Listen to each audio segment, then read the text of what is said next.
My Joburg roots run very deep. I was born at 69 Esalen Street in Hillbrow, Johannesburg. You can see me here as a junior reporter in 1977, and 50 years later, or almost 50 years later, here's my same jersey, exactly the same jersey, and the same beads that I was wearing at the time. I've still got them. This is one of the very early photos of me being bathed. It was in May 1951. I was 2 months old. This is a picture of my mother doing baby gymnastics with me. She used to do baby gymnastics with me every night before my bath. That's my sister, equally lovely, and that's me as a kid. There's my father, that's me, that's my grandfather, that's my grandmother, and that was my cousin. That was my parents on their wedding day. It was the 9th of June, 1950. So this is another picture in a place in Johannesburg that was very important to me. It was the newsroom of the Rand Daily Mail. This is my ex-boyfriend, Matt Franjola. He was great fun. He was a pilot. We used to have great times together. Here he was. He also used to love taking photographs. He was a photographer as well. And then I broke up with him and married him. This thing here that no one will recognize today is a telegram. And in the old days, when you wanted to send something to somebody quickly, you sent a telegram. And this is a telegram from my uncle and aunt to my parents, congratulating them on my birth. I love this little sculpture because it says everything one needs to know about making a success of government. And it says it's remarkable what can be accomplished when it doesn't matter who gets the credit. This was the story in which we were trying to reveal that Steve Biko had died of brain damage and not from a hunger strike. And we'd got the pathology reports from Dr. Jonathan Gluckman, who was the family's pathologist, but we had to protect his identity with our lives. Of them was that there was definitely not a hunger strike. And that gave us the opening to start revealing that he died of brain damage. This is another place that was very important to me, the University of the Witwatersrand, and there I was on my graduation day. The campus of the University of the Witwatersrand, where I was a student and where I got my degree, it's one of the few places in Joburg that looks prettier today than it did back then. There are these wonderful strelitzia beds on both sides behind me, which weren't there when I was a student, and these beautiful blossoms. If I remember correctly, when I was a Wits student, this was just being constructed. This wasn't part of the original campus. And behind me, we have the wonderful cherry blossoms. In front of me, the Central Recreation Square, the fountain, which is something that wasn't here when I was here. This building behind me is called Princess Place.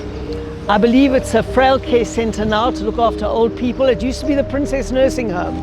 And here at 69 Esalen Street, Hillbrow, Johannesburg, is the place that I was born, opened my eyes for the first time, took my first breath. Here I am at 27 2nd Street, a home that I remember so well. My parents were staying here when I was born, and then they shortly after that moved out. But this was my granny's house, and she lived here in Orange Grove, and I often came to visit her. It was really fantastic. I know this place so well, and the house looks exactly the same. Goodness, look what Namusa's doing.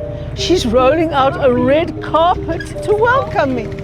I can't believe it. Look at this. I've never seen anything like it. This is all for you. You're welcome. Namusa. Very lovely to meet you. This is my granny's old home, but I lived here for a little bit, and I often used to come and stay with my granny over weekends and things.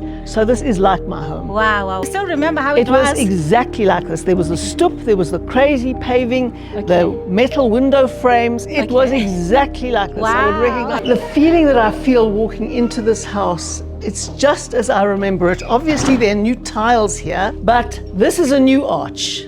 We used to come into the kitchen from that passage. So this is a new arch. It wasn't here. Of course, in those days, there were no TVs. But the bed was here. It was quite a big bed, and my granny used to put me and my sister in the bed. 65 years ago that I was in this house. The steps. Back in my day, those steps went straight. They didn't curve down there. They went straight. I remember this so well. It's exactly the same. There were some fruit trees over there.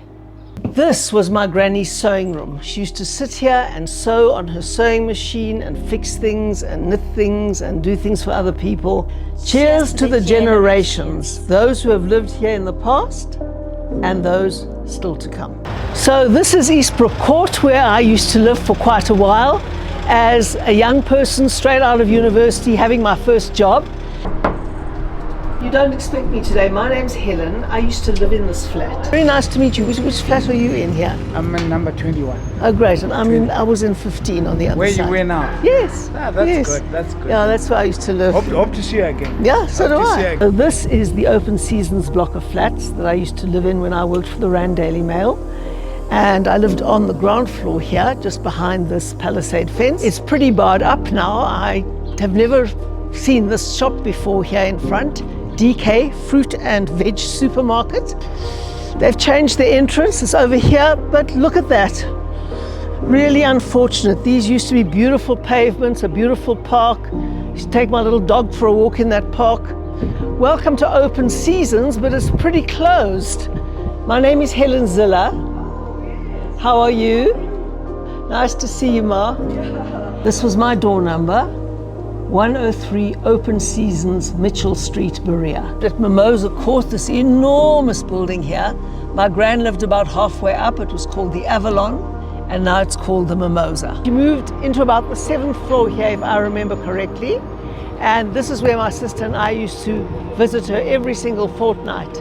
And it was an extraordinarily happy place for us to come. For every problem in Johannesburg, there is a group of dedicated, committed citizens taking hands to address it. And that is inspirational. That is the spirit of Joburg. That is what will enable Joburg to become the great city we all know that it should be and can be. All they need is a facilitative, corruption-free, dedicated, hardworking, committed local government with all of the forces trying to get the best for Joburg.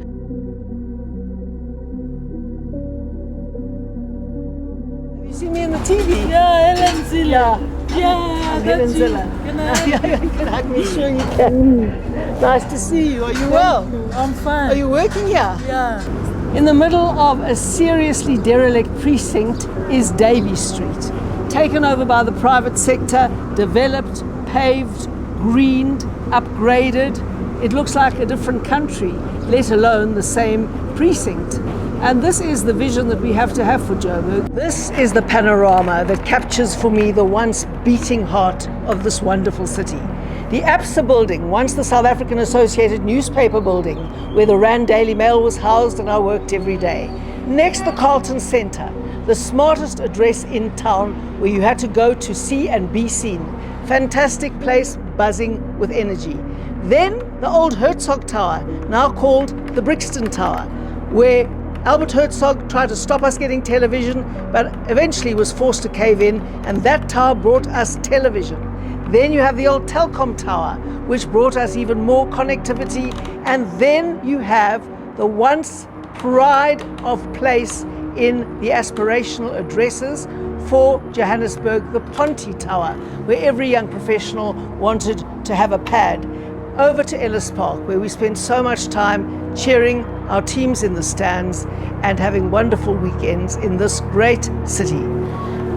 Today, she's a faded lady, but there's nothing that a makeover can't fix. I deeply believe in the city. Joburg is well worth the fighting for.